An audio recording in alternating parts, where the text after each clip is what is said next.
everybody, Russian Batman here. Sorry if there's any background noise for this video. But I mean, there shouldn't be, but who knows, there might, I don't know, and I'm not gonna re-record, because, you know, me, lazy. That's my motto, which is probably not a good motto, probably should get a new one, but whatever. Today's a random showcase. I got some random stuff I want to show you. And also some more Mandalorian, so I got Mandalorian. I modified the Mandalorian mock more. I feel like I made that video a bit preemptively, because literally right after that I finished recording that video and released it, I started modifying my Mando more, and I started also modifying my ship more. So I'm like, okay, well now it's, you know, I probably should have showed that off in the first place. But before I show you off the ship, let me just show you the modifications I did to Mando and the child. So you can see here, look at that. Oh, hold up, right, focus.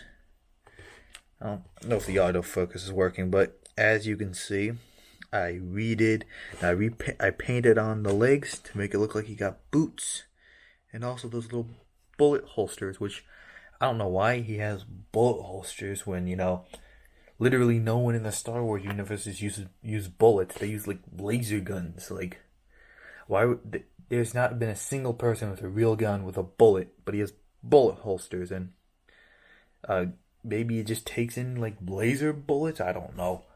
Yeah, if you're a Star Wars nerd, you can inform me. I repainted the arms to dark gray, because I kind of thought because I did dark brown, but then looking at images more, it's kind of inaccurate. Painted on some details for the gauntlet. This is overall modified, and also I finally sculpted over the Mandalorian helmet to make it actual 3-dimensional. So you can see there, it actually has some depth to it. So, I mean, I don't know if this is the best. I really like how it turned out. It looks a bit fat from the sides, but get like good angle. Yeah, I like that. Like I said, I molded on the top. So yeah, I know in the last one I said, hey, I don't need a mold. But I'm like, screw it, I'll try to mold anyways. And I thought it turned out really good. So you could tell me if you like this or if you like the old version, whichever, you know, just tell me in the comments. And also, I did paint a little bit of the face to kind of make it look like the actor. Not really, but still. Also, you might notice that he has the gun on his back. Now, the way I did this is actually quite interesting, because if you do a normal kind of back stud piece, it actually it makes the head way taller. So what I did, this is actually really clever. I need an award for this. Is for the neck bracket, because I didn't just glue it on, right? Neck bracket. It's instead of a neck bracket, it's it was from a, let me see. Oh, here.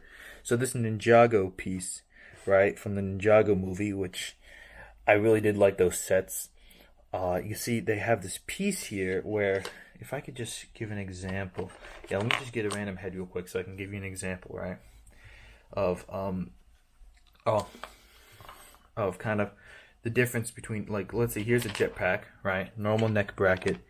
And you can see when it goes on, instead of it goes on top of the head, and it goes around the torso kind of neck thing. So like it doesn't go around the head. It's meant just to fit this in like so, right? As you can clearly tell. But this piece is actually meant not to fit around this, because if you fit it around that, it's a bit loosey-goosey, right? It's actually meant to fit around the actual minifigures, small little necks. Sorry for the vibration. But, oh god, my Discord. Okay, enough. Enough is enough. I'm doing a video. Good boy. So, yeah, so you can see it's actually meant to go around the actual Lego neck, and it fits on. So what I did is I took one of those apart, right? Took away everything, and basically made this neck bracket, glued it onto an actual bracket, so it doesn't actually elevate the head at all. It just goes around the neck, and then basically you can put this on here like so. Now, as you can see, it kind of, the cape pushes it out a little bit, so it's not perfectly flush. Now I think it's kind of falling apart, but yeah, you can, I mean, I might fix that in the future, but you can see, yeah, it's on his back, and it's like a neck bracket, but it doesn't actually elevate his head. Oh, yeah, this is falling apart. God! Discord? No. Bad Discord. But as you can see, yeah, it kind of goes around there, and now it's falling apart. But whatever. So that's how I did that. Now you can have it on his back, and I think it looks pretty nice. Other Mandalorian character I modified is... God, okay, stand up straight. Alright, other Mandalorian character is the child. Yes, I did a major sculpt on it. Sculpted over the legs so it looked more like one piece. Sculpted little things on the arm. And then repainted it. Because I couldn't get the exact color Lego did. So I just repainted the whole thing in this new color. I like how it turned out. A little bit of orange in the ear as well to give some more definition than the pink.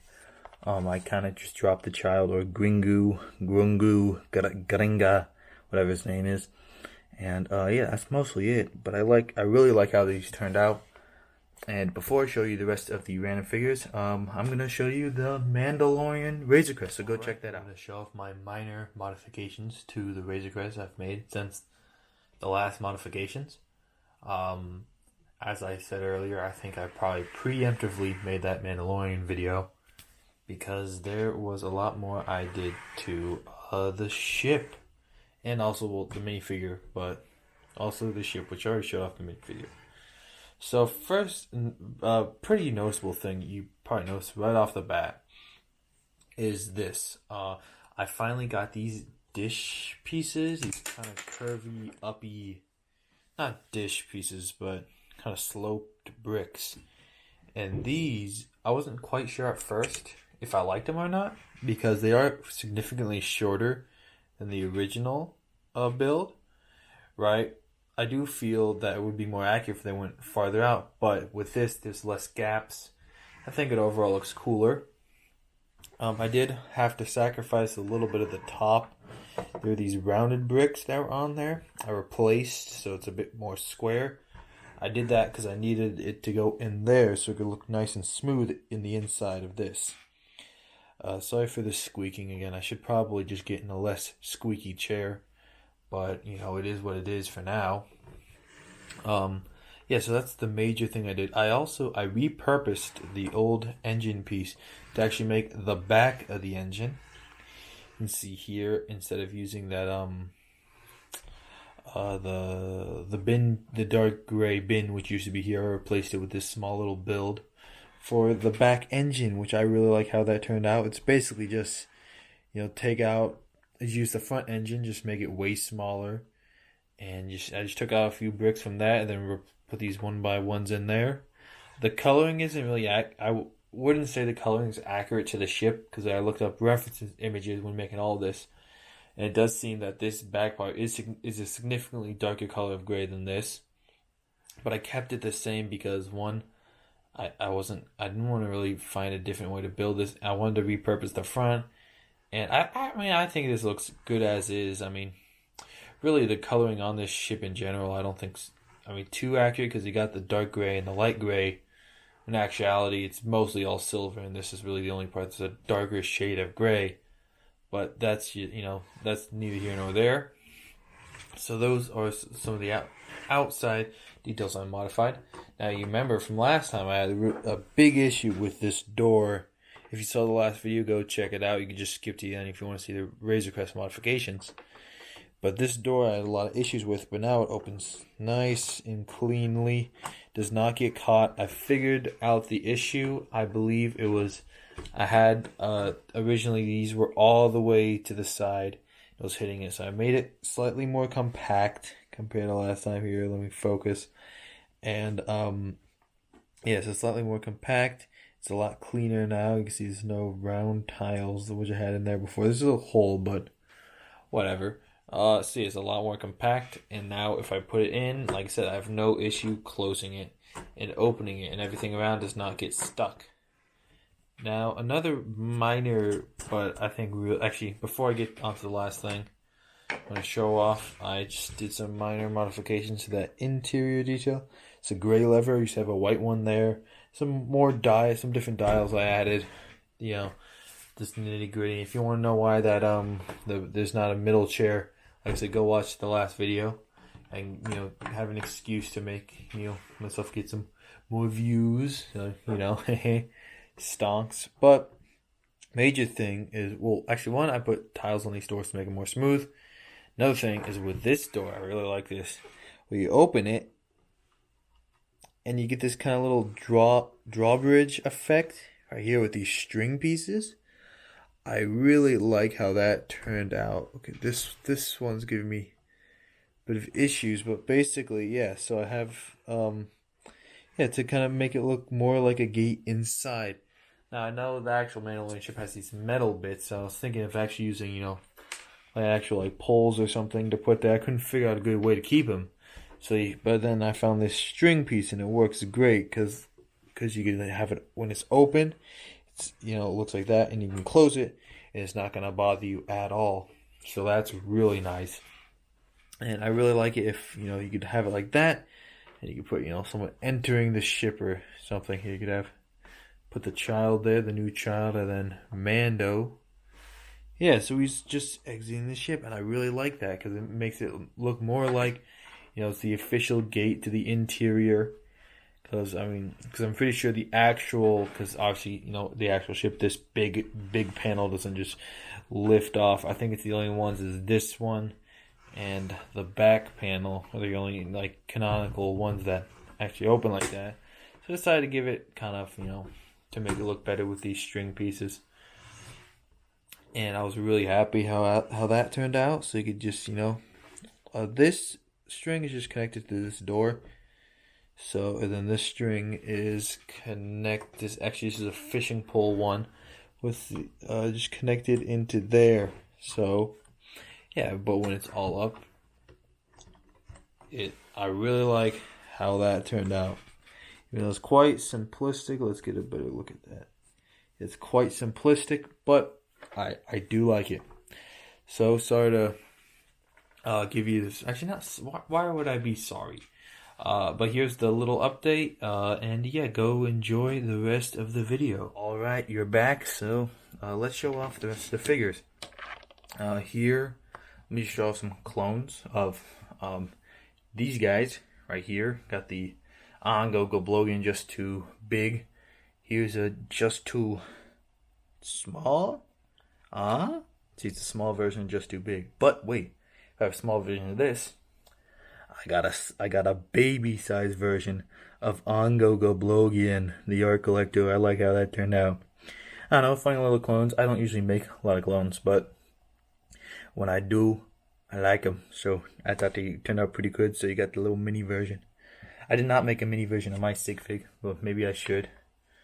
But what size would I make it? Because obviously it has to be smaller than this and bigger than this. So maybe I'll use the board game piece. Actually, I think I have a board game piece. Oh, yeah, here. Yeah, so maybe I'll use... Yeah, that's a good scaling. So let's see that. Yeah, see, it's bigger than that and smaller than that. So I think that would work. But let's show off one more clone real quick. Got Ninjago, Russian Batman. I don't know why I made this guy. I just thought it'd be cool. And, yeah, you got the kind of the cool thing. Got a little gold emblem, so I thought that would work with the black shirt and gold emblem. I really like these pieces from the dual molded kind of arms. They kind of look badass, so I'm like, hey, I'll give him my sig fig. This Lloyd sword, I really like the sword, so I decided to just use that. Got the Ninjago little straps. And yeah, that's basically it for him. I'm kind of dragging out this video. I've only showed a few figures. Let's just show off. Here, let's show off the Animaniacs because I made those. You got. Let's see if I can remember the names. Oh, I probably can't. Hold up, I can remember them through the song. Wait. Wacko. No. Yakko's the one. Wait, no. Wacko packs away the snacks because Yakko yaks, Wacko packs away the snacks. Okay, so this is Wacko. Wacko Warner. All right, let's see. Focus. Because he packs away the snacks. I remember it through the song. I can visualize it. This is Wacko. He's eating a lot. Maybe I should do him in order of the song. All right, so hold up. You got Dot. It was Dot. The song went. Dot has wit. All right, you got Dot has wit, and then you got Yakko yaks. All right, then you got Wacko packs away the snacks. So I got all the three, the Warner brothers, and the Warner sister Dot.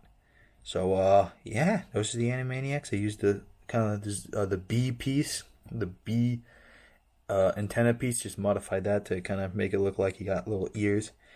I don't know what the Animaniacs are. There's some sort of dog creatures or something. Who knows? Kind of weird. But I started watching the show. So I gave this one mid legs, this one short legs, and this one regular legs.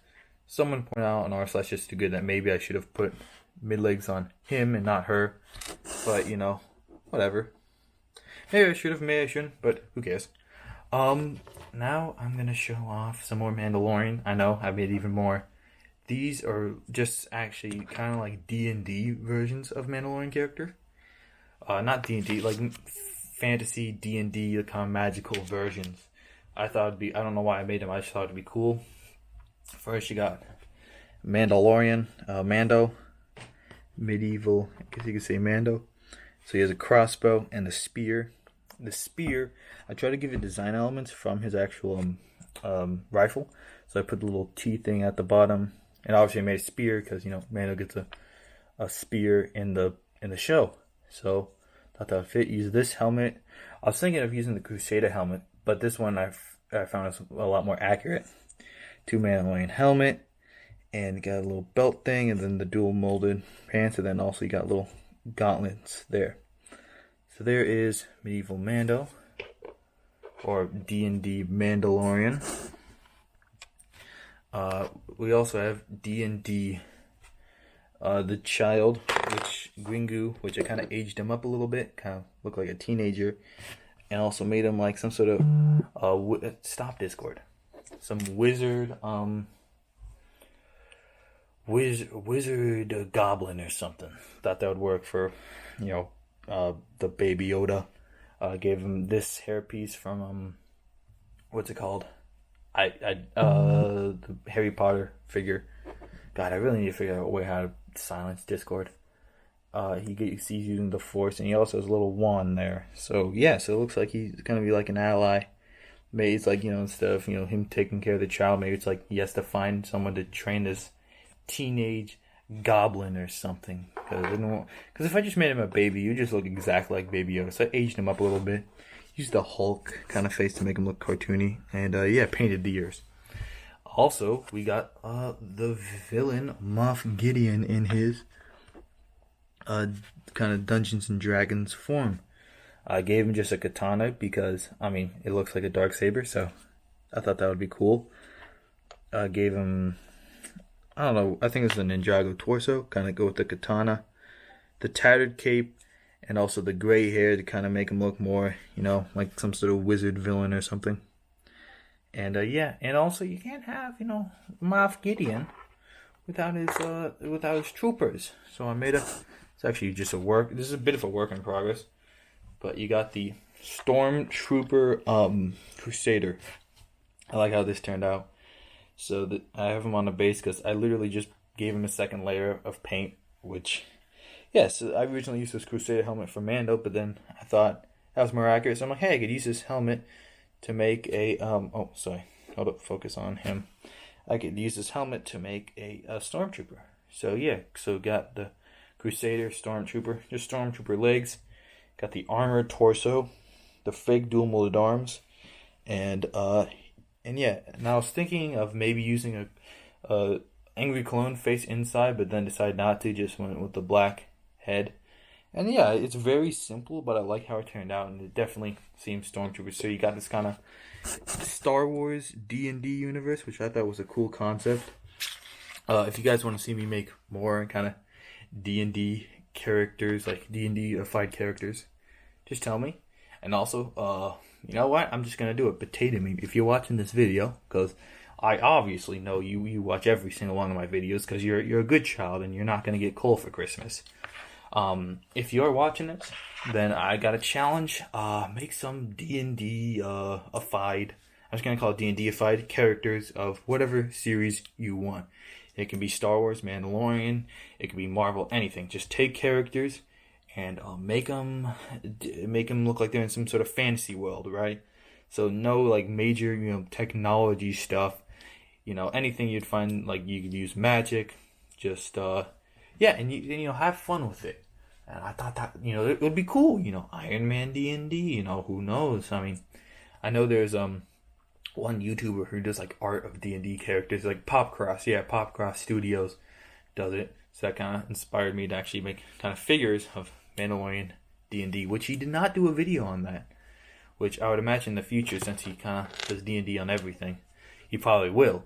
But I beat him to it. So haha, get wrecked, Popcross. What, you got like how many subs? Pfft, that ain't nothing. I got 200. Actually, I forgot to mention, I got 200 subs. So I just want to thank you guys real quick. I know at this point it's probably like 205. The screenshot is like when I got to 200. So thank you. This is in the grand scheme of things, it's really a small milestone, but I do appreciate it. I mean 200. It's exciting to know that there are 200 people in this world that were willing to subscribe to me over, well, not over anyone else, but So yeah, I just want to thank you guys. You guys are cool. And leave a like, and also Potato Meme reached 100. So congratulations, Potato Meme reached 100 subs. He had a little cool video of him. The meme was like, whoa, yes, we did it. Let's go. That's what we're talking about. Woo. So yeah, that was kind of funny. But yeah, if you like this video, like. If you want to subscribe, if you want to reach a new milestone, I don't know. That might be cool. I mean, I'm not saying you should, but like subscribe or else, your soul is damned to hell for all eternity. But I'm not saying that. I'm just saying you should probably subscribe. It'd be nice. It'd be nice. It'd be nice for your soul not to be damned to hell for eternity. But it's all good. And and also something that's more important than subscribing and liking is watching Rango. So have a nice day, and goodbye.